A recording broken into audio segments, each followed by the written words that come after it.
Hello friends, inflation हम लोग last class में देख रहे थे। CSO के बारे में, सॉरी CPI के बारे में पढ़ रहे थे।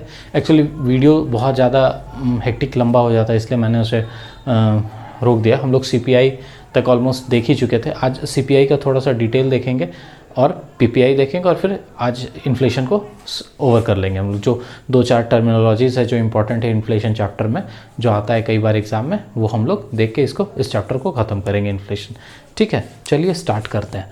तो CPI जो हम लोग लास्ट क्लास में देख रहे थे, कंज्यूमर प्राइस इंडेक्स, ये क्या है? कंज्यूमर लेवल पर, consumer level we household, जो जो हम लोग खरीदते हैं, हम लोग जो महसूस करते हैं प्राइस राइज को, उसी को क्या बोलते हैं? Consumer price index. ठीक है, ये क्या है? Basically CPI is a measurement, is a tool to measure inflation. Price rise जो है, महंगाई जो है, आप ऐसे को महंगाई जो बढ़ रहा है, तो महंगाई को नापने वाला होना चाहिए ना। हम लोग कैसे कह सकते हैं कि महंगाई बढ़ रहा है? बिकॉज वी नो दैट कि एक साल पहले सिलेंडर का दाम 800 रुपये था, आज 1200 रुपये हो गया। तो हम लोग कह रहे हैं, because we are knowing that कि पहले 800 था, अब 1200 हो गया, तो हम लोग बोले भाई 400 महंगा हो गया, है ना। तो बेस ईयर और प्रेजेंट ईयर, ये दोनों मेजर देख रहे थे और मेजर कर रहे थे। तो ये क्या है? Basically we are measuring the price rise, जिसको इन्फ्लेशन कहते हैं। तो CPI is a tool to measure inflation. ठीक है, हम लोग CPI में 6 इसका जो क्लास था, industrial worker, agriculture worker, rural level, urban combined, ये सब देखे थे। हम लोग जो आज देखेंगे, पहले थोड़ा सा CPI का जो कंबाइंड है उसके बास्केट को समझने का कोशिश करेंगे। ठीक है, उसके बाद हम लोग CPI और WPI में थोड़ा सा डिफरेंस देखेंगे बेसिक, और फिर 2-3 टर्मिनोलॉजीज है वो देख के चैप्टर ओवर करेंगे। ठीक है, तो इसमें क्या था? CPI at combined level, combined level. ठीक है, इसको CPI अर्बन प्लस रूरल भी बोलते हैं। ये इसका बास्केट साइज हम लोग उस दिन पढ़े थे, कितना था? 279.6। ये इसका क्या था? Basket size 279.6। इसका बेस ईयर कितना था? ये कितना था? 2012। इसका जो डेटा आता है वो मंथली इसको मेजर किया जाता है। ठीक है, और कौन रिलीज करता है? CSO, central statistical office. ठीक है, अब एक चीज़ ये समझना है कि ये जो CPI कंबाइंड है या CPI ये अर्बन प्लस रूरल जो है, जिसका बास्केट साइज है 279.6, दिस ऑल्सो हैज़ बीन सब डिवाइडेड इंटू 6 पार्ट, 6 क्लास। इसको भी 6 क्लास में क्या किया गया है? डिवाइड किया गया है। मतलब ये 279, मतलब ऐसे समझो, एक टोकरी में 279.6 बॉल्स रखे हुए हैं या डिफरेंट आइटम्स रखे हुए हैं, जिसको कि यूज़ करके CPI अर्बन प्लस रूरल, एक जो कंबाइंड जो, या कहो कि कॉमन जो चीज़ है, दोनों जगह जो यूज़ होता होगा हाउस होल्ड्स को, उसको रखा गया है एक बास्केट में, CPI एट अर्बन। उसके बारे में हम लोग अभी क्या करने जा रहे हैं? पढ़ने जा रहे हैं। इसको क्या किया है? फर्दर सब डिवाइड किया गया है 6 क्लास में, तो उसको हम लोग देखेंगे। ठीक है, इसमें सबसे पहला क्या है? Food and beverages. ठीक है, पता ही है सारे हाउस होल्ड को इसका यूज़ है, फूड एंड बेवरेजेस का। तो वो क्या है? किसमें है? CPI U+R। ठीक है, दूसरा क्या है? पान, टोबैको। ठीक है, पान, टोबैको, और इसमें इंटॉक्सिकेंट्स भी आ जाएगा, एंड इंटॉक्सिकेंट।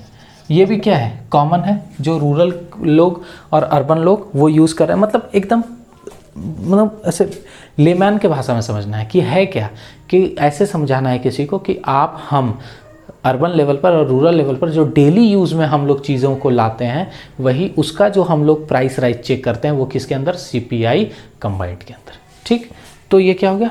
टोबैको, पान एंड इंटॉक्सिकेंट्स। तीसरा क्या है? Clothing and footwear. अभी देख लो, दिवाली आ गया है तो कितनी भीड़ लगी हुई है। तो ये क्या है? डेली यूज़ का है, कंज्यूमर यूज़ का है, क्या बोलते हो, कंज्यूमर के डायरेक्ट यूज़ का है। तो वो, उसके बाद क्या है?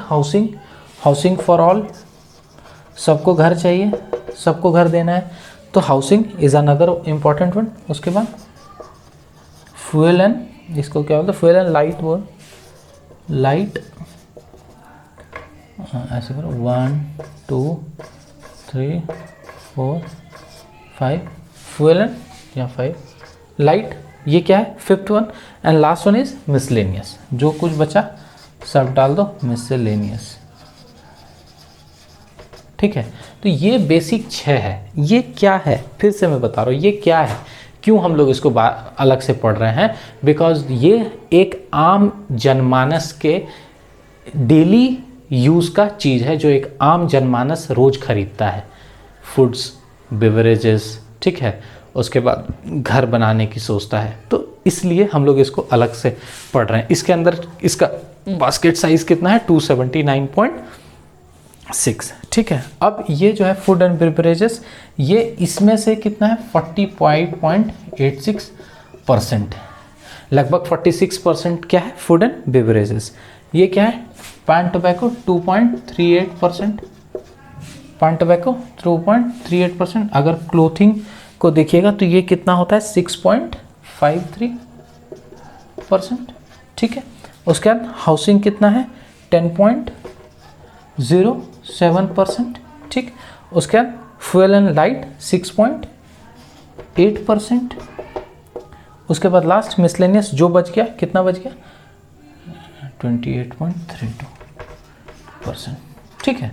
तो ये है, मतलब देखो सबसे ज़्यादा तो यही है, पापी पेट के लिए सारा लोग कुछ करता है, तो सबसे ज़्यादा क्या है बास्केट साइज में 45.86% जो आइटम है इसका हम लोग अगर नंबर ऑफ आइटम आप पूछेगा तो क्या है 279.6 इंटू 45.86 बाई 100, ये कर लोगे तो आ जाएगा आपको एग्जैक्ट नंबर ऑफ आइटम जो फूड एंड बेवरेजेस में है इसमें से। उसी तरह पैन टोबैको वाजिब है, ये कम होगा, कम लोग खाते हैं। ये क्लोथिंग उससे थोड़ा कम, हाउसिंग घर चाहिए सबको, काम कपड़ा में काम चला सकता है लेकिन घर में काम नहीं चलाएगा, अगर घर नहीं होगा तो रह नहीं सकेगा। फ्यूल और लाइट में 6.84% और मिसलेनियस में 28.32%। तो ये क्या है कंबाइंड सीपीआई के अंदर जो हम लोग हैं, ये अलग अलग इसका डिवीजन है, ठीक है। होप आपको क्लियर होगा, समझ में आया। कंज्यूमर प्राइस इंडेक्स क्या है, कंज्यूमर लेवल पर ये जो 6 है पार्ट जो आम जनमानस के यूज़ का है, वो आपको एक कैटेगरी बना के दिया गया है, ठीक है। इतना डेप्थ नहीं आता है, फिर भी इसको हम लोग को एटलीस्ट जानना चाहिए कि इसके अंदर क्या क्या चीज़ें। और अगर आपको सिंपल ये पूछ दे कि सीपीआई कंबाइंड का जो बास्केट साइज़ है वो क्या है, तो ये है बास्केट साइज़। इसमें सबसे ज़्यादा कंट्रीब्यूशन किसका है, तो पापी पेट का, ठीक। और ये तो पूछता ही है कौन डालता है, ये और ये तीन तो मोस्ट इंपॉर्टेंट है कि बेस ईयर इसका क्या है, कब आता है और कौन इसको जारी करता है। आया समझ में।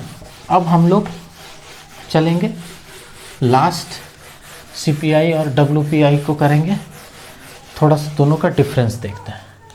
डब्ल्यूपीआई और सीपीआई, इसमें क्या था, एक्सक्लूड किए थे, टैक्स वाज नॉट देयर, यहाँ पे क्या है टैक्स इज देयर। WPI में हम लोग टैक्सेस को इंक्लूड नहीं कर रहे थे, लेकिन यहाँ क्या करेंगे, टैक्सेस को इंक्लूड करेंगे, ठीक है। और क्या नहीं किए थे, सर्विस सेक्टर, सर्विस सेक्टर याद ही होगा, इसको नहीं किए थे, but we will do service sector को हम लोग यूज़ कर CPI में क्या कर रहे हैं देख रहे हैं। उसके बाद लास्ट वही वहाँ क्या छोड़े थे, अनऑर्गेनाइज्ड सेक्टर, यहाँ पर अनऑर्गेनाइज सेक्टर है। तो ये इसका क्या है बेसिक डिफरेंस है WPI और CPI में, मतलब CPI is concern about everything, like everything, है ना। अब थर्ड है PPI, प्रोड्यूसर प्राइस इंडेक्स। क्या है, प्रोड्यूसर प्राइस इंडेक्स। प्रोड्यूसर मतलब प्रोड्यूसर लेवल, प्रोड्यूसर लेवल, और इसको हम लोग बोल सकते हैं मैन्युफैक्चरर लेवल, फास्ट लिखने, मैन्युफैक्चरर लेवल मतलब जो मैन्युफैक्चर कर रहा है, कौन मैन्युफैक्चर करता है, तो कंपनीज मैन्युफैक्चर करती है, तो उस लेवल पर जो प्राइस होगा, ठीक है। हम लोग we are not concern about that, हम लोग को नहीं पता होता है। एक कंपनी कोई एक सीमेंट बनाई 500 रुपये पैकेट में, तो हम मान लो सीमेंट बेचने वाले हैं जो कि कंपनी से खरीदते हैं, let's say I am a CNF, ठीक है। तो हम क्या है कंपनी से डायरेक्ट माल उठाते हैं और फिर हम डिस्ट्रीब्यूटर और रिटेलर को देते हैं, तो कंपनी पहले एक सीमेंट का बोरा हमको जो देती थी 500 रुपये में, आज वो 600 रुपये हो गया, तो हमको 100 रुपया क्या लगेगा, उसका प्राइस राइज है ना। तो that is PPI, producer price index. Producer level पर जो प्राइस राइज हो गया दैट कौन पता चलेगा, होलसेलर को और हमको। हाँ, तो ये मैन्युफैक्चरर लेवल पर जो प्राइस राइज हो गया, तो इससे नॉर्मल आम जनमानस को, मतलब जो एक लास्ट मैन है इंडिया का, उसको फ़र्क नहीं पड़ता है, बट इसको भी इम्प्लीमेंट किया जाने वाला है, भारत में इसको लाया जा रहा है, ताकि कंज्यूमर प्रोड्यूसर प्राइस लेवल पर हम लोग भी देख सकें कि वहाँ कितना बढ़ रहा है। मान लो कंज्यूमर का प्राइस इंक्रीज़ कर रहा है, लेट से हमको डेयरी मिल्क मिल रहा है 50 रुपये में, लेकिन हम ये भी तो देखें कि कंपनी कितने में छोड़ रही है। पता चला कंपनी उतने में ही छोड़ रही है और हमको 50 रुपये में मिल रहा है, बढ़ के मिल रहा है, तो इसका मतलब क्या है, कहीं ना कहीं होर्डिंग है। रीज़न ऑफ इन्फ्लेशन हम लोग पढ़े थे ना, होर्डिंग है ना। तो मे बी वैसा कुछ हो सकता है कि जिसके कारण, या र्यूमर तो नहीं होगा डेयरी मिल्क के लिए, लेकिन होर्डिंग वगैरह टाइप का चीज़ हो सकता है। ठीक है, स्टॉक पाइल अप कोई करके उसको बाद में बेचेगा, है ना। तो यही क्या है, producer price index, producer level पर। ठीक है, इसमें अभी हम, मतलब इसमें और कुछ नहीं है currently, this is in the way. अभी इंडिया में इसको यूज़ नहीं किया जा रहा है।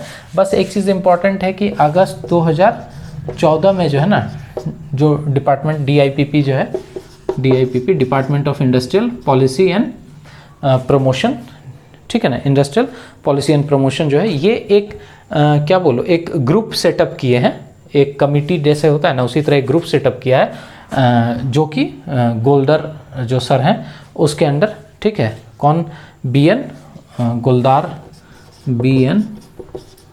गोलदार, जो कि इसके टाइमलाइन को देखे कि ये कब तक आ सकेगा, उसके लिए एक कमेटी सेटअप किया गया DIPP के द्वारा 2014 में। ये पूछ सकता है BN Goldar committee is related to PPI। ठीक है, BN Goldar committee is related to PPI, ये पूछा जा सकता है आपको। तो ये है इसके बारे में। ठीक, कोई दिक्कत? तो PPI यही है हमारा, हम लोग समझ गए क्या क्या पढ़े हम लोग, WPI पढ़े, CPI पढ़े और PPI पढ़े, और टाइप्स भी पढ़ चुके हैं इन्फ्लेशन का, हेडलाइन, कोर और वगैरह वगैरह। उसके बाद रीजन्स भी पढ़े, स्पेक्यूलेशन था, स्ट्रक्चरल रीजन था जिसमें इंफ्रास्ट्रक्चर की कमी होती है, डिफरेंट ऐसे ऐसे चीज़ें हम लोग पढ़े। अब कुछ 2-3 टर्म्स है जो इसको हम लोग अभी देखेंगे। सबसे पहला क्या है, फिलिप कर्व। फिलिप कर्व, ठीक है, कर्व है मतलब कोई ग्राफ है, 0 1 2 3 4 5 6 ऐसे करके ग्राफ। ठीक है, ये क्या है, रेट ऑफ अनएम्प्लॉयमेंट, और ये क्या, रेट ऑफ इन्फ्लेशन। तो सबसे पहला चीज कि व्हाट इज फिलिप कर्व। तो Phillip curve gives us the relation between inflation and unemployment। ठीक है, फिलिप कर्व जो है हम लोग को इन्फ्लेशन और अनएम्प्लॉयमेंट के बारे में एक रिलेशन देता है, बताता है। ठीक है, क्या रिलेशन देता है कि इन्फ्लेशन अगर आपका, मैंने कल बताया कि inflation at certain level, that is walking inflation, हम लोग पढ़े थे ना, walking inflation, creeping inflation less than 2% and walking is between 2 to 6%। तो walking inflation is good for the health of the economy. क्यों? क्योंकि वॉकिंग इन्फ्लेशन होगा 2 to 6%, then economy will grow, and if economy will grow then employment होगा, unemployment क्या होगा, घटेगा। तो that is Phillip curve. Phillip curve says that ये कि अगर आपका जो है रेट ऑफ, अगर इन्फ्लेशन 1% है दैट इज क्रिपिंग, तो अनएम्प्लॉयमेंट क्या होगा, ज़्यादा होगा। अगर आपका 2 है तो भी अनएम्प्लॉयमेंट क्या है, ज़्यादा है, लेकिन 3 है तो अनएम्प्लॉयमेंट धीरे धीरे क्या होगा, मतलब जैसे जैसे इन्फ्लेशन बढ़ेगा अनएम्प्लॉयमेंट घटता जाएगा, but at a certain level, जैसे 6%, मतलब फॉर वॉकिंग इन्फ्लेशन। ये चीज़ याद रखना है बिल्कुल कि this is limited, Phillip curve is limited, मतलब ये लिमिटेड चीज़ के लिए कहा है। बस इतना सा कहा है कि अगर वॉकिंग इन्फ्लेशन है, मतलब आपके इकोनॉमी में अगर बिल्कुल इन्फ्लेशन नहीं है तो आपका इकोनॉमी ख़राब है। अगर आपका इकोनॉमी वॉकिंग इन्फ्लेशन 2 to 6% तक इंक्रीज़ कर रहा है, इसका मतलब आपका इकोनॉमी अच्छा है, ग्रोथ होगा, अनएम्प्लॉयमेंट घटेगा, एम्प्लॉयमेंट बढ़ेगा। यही कहा है फिलिप कर्व ने। ठीक है, बस ये है, कोई दिक्कत। उसके बाद हम लोग पढ़ेंगे डिसइंफ्लेशन।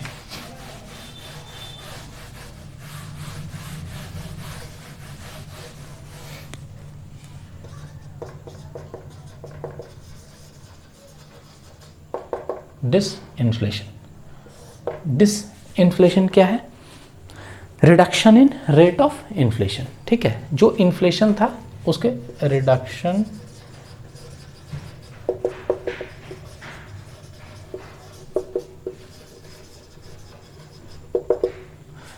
इन रेट ऑफ इन्फ्लेशन। मान लो 2003-04 यहाँ पर एक डेयरी मिल्क था, इसका प्राइस था 5 रुपया, यहाँ 6 रुपया, 5, यहाँ 10, यहाँ 15, यहाँ हो गया 18। देखो 2003 में एक डेयरी मिल्क का कॉस्ट कितना था? 5 रुपया। 4 में कितना हो गया? 10 रुपया। मतलब कितना प्राइस राइज हुआ? 5 रुपीज़। 2005 में प्राइस राइजेस 5 रुपीज़, 15 रुपया, यहाँ पर 3 रुपीज़। मतलब यहाँ जो इन्फ्लेशन था, क्या था? सेम था, बट यहाँ पर इन्फ्लेशन क्या हो गया? घट गया। तो disinflation is reduction in rate of inflation. अगर इन्फ्लेशन का जो रेट है वो कंसेक्यूटिव ईयर्स में जो मान लो हो रहा है उसमें अगर डिक्रीज हो जाए तो that is known as disinflation. ठीक है, एकदम एक टर्म है, बस याद रखना है।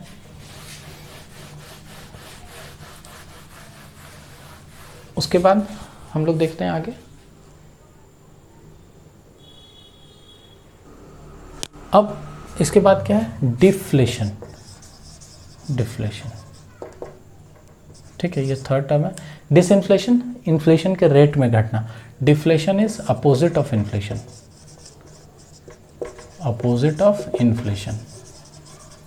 देखो अपोजिट ऑफ इन्फ्लेशन का मतलब क्या? Fall in price. Inflation is price rise, जब प्राइस बढ़ेगा उसको बोलेंगे इन्फ्लेशन। डिफ्लेशन क्या होता है? जब दाम घटता जाएगा। मतलब आपका इकॉनमी है, ठीक है, 2022 चल रहा है, अभी लेट से एक डेयरी मिल्क का दाम 100 रुपया है, 2023 में वो हो जाए 90 रुपया, 2025 में हो जाए वो 80 रुपया, 2027 में हो जाए वो 20 रुपया। मतलब आपके इकॉनमी में जो आपका जो प्राइस है वो बढ़ नहीं बल्कि क्या हो रहा है? घट रहा है। तो ऐसे सिचुएशन को क्या बोलते हैं? डिफ्लेशन। अच्छा, ये कितना अच्छा है, आज 100 रुपये में मान लो डेयरी मिल्क मिल रहा है, कल को क्या होगा? वो 80 रुपये में ही मिलेगा, तो बहुत अच्छा है हमारे लिए, प्राइस घट रहा है। लेकिन नहीं, ये बहुत बुरा है सिचुएशन है। हमने बताया कि inflation at certain level is good for the economy. ठीक है, तो deflation is not good for economy. क्यों? क्या होगा? देखो आज 100 रुपये में चीज़ मिल रहा है, कल को 80 में। इसका मतलब क्या है? कहीं ना कहीं कंजम्पशन क्या हुआ? घटा है। कंजम्पशन कब घटेगा? जब परचेजिंग पावर घटेगा। परचेजिंग पावर कब घटेगा? जब लोगों के हाथ में पैसा कम आएगा। लोगों के हाथ में पैसा कब कम आएगा? जब अनएम्प्लॉयमेंट होगा, बेरोजगारी होगी। तो इसका मतलब क्या है? डिफ्लेशन से क्या होगा? अनएम्प्लॉयमेंट इंक्रीज करेगा। अनएम्प्लॉयमेंट क्या होगा? इंक्रीज करेगा। This is bad for economy. दूसरी चीज़ कि एट कंज्यूमर लेवल, हम बीइंग अ कंज्यूमर, हम क्या चाहेंगे? मान लो मेरा अभी 100 रुपये है डेयरी मिल्क, 2 दिन बाद वो 80 रुपये हो जाए, तो वी विल वेट। हम लोग 80 रुपये में भी नहीं खरीदेंगे, हम लोग क्या करेंगे? वेट करेंगे कि देखेंगे कब उसका दाम 20 रुपये हो जाए, तब हम लोग खरीदेंगे। ठीक है, और प्रोड्यूसर क्या चाहेगा कि नहीं, हम वेट करते हैं, जब इसका दाम बढ़ेगा तब हम इसको प्रोड्यूस करेंगे। तो पूरा डिस्टर्ब हो जाएगा, सप्लाई और डिमांड दोनों ही क्या हो जाएगा? पूरी तरह से इम्बैलेंस हो जाएगा। इकॉनमी क्या हो जाएगी? पूरी तरह से गड़बड़ा जाएगा। तो deflation is not good for economy, not good for economy, that is deflation. आया समझ में? क्या है opposite of inflation? Fall in price, unemployment बढ़ेगा, इससे नॉट गुड फॉर इकोनॉमी। समझ में आया कैसे? ये अभी बताया मैंने। अब लास्ट है एक और इम्पॉर्टेंट टर्म है, स्टैगफ्लेशन उसको कहते हैं। स्टैगफ्लेशन। स्टैगफ्लेशन क्या है? Inflation plus unemployment. मतलब अगर इन्फ्लेशन के साथ साथ बेरोजगारी है, आपके यहाँ प्राइस राइज हो रहा है लेकिन एम्प्लॉयमेंट नहीं बढ़ रहा है, एम्प्लॉयमेंट नहीं बढ़ रहा है, तो उसको क्या बोलते हैं, स्टैगफ्लेशन। क्या बोलते हैं, स्टैगफ्लेशन। जैसे बोलते हैं ना स्टैग्नेंट हो जाना किसी चीज़ को क्या बोलते हैं, स्थिर।